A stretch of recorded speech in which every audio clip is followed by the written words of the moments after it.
Once upon a time, there was a pirate called Alistair, Captain Alistair Brown.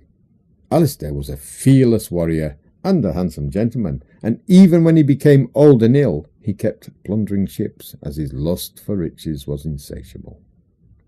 The only thing that made Alistair a bit different from the classical pirate image you might have nowadays was Alistair had a dreadful articulation, much worse than your average pirates.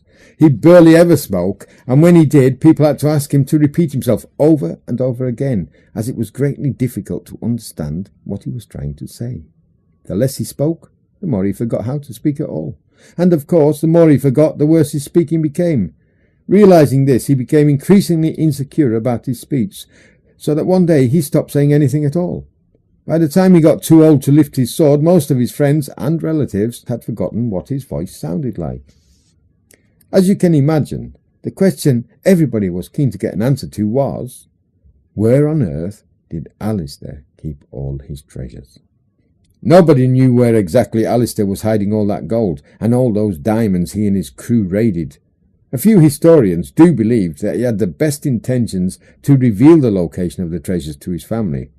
This would also explain why he rather persistently kept inviting them for a game of chess, a walk in the forest, or at least a simple dinner in his humble dwelling by the sea.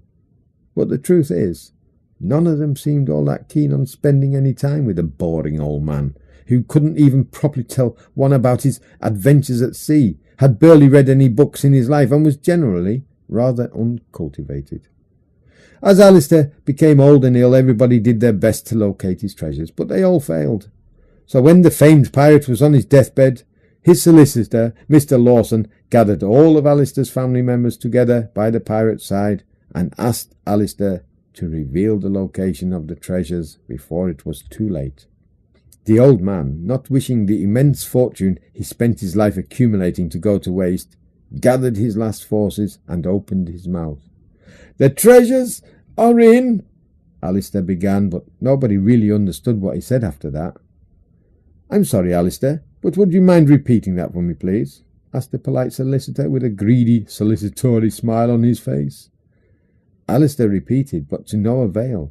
No one in the room was able to catch the name of the place. After several failed attempts, Mr. Lawson, gel shining in his immaculately combed hair, suggested perhaps it would be wiser if you wrote the location down for us.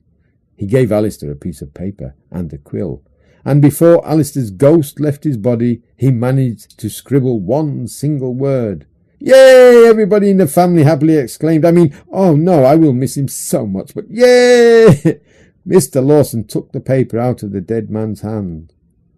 After a minute of silence, he sighed heavily and let himself fall into a chair. "What is it, Mr. Lawson?" Catherine, the old pirate's wife, exclaimed. "Come on, tell us. Tell us where the treasures are." Mr. Lawson looked at Catherine and replied, "I regret, madam, but I can't. It's just not possible. And believe me, madam, you won't be able to either. Nobody will." "By why?" Catherine exclaimed in despair. "Because, madam," Mr. Lawson wearily looked into her eyes and handed her the piece of paper, "because I'm afraid old Alistair's handwriting was very much like his stammering. Or do you believe anyone will ever be able to read this?"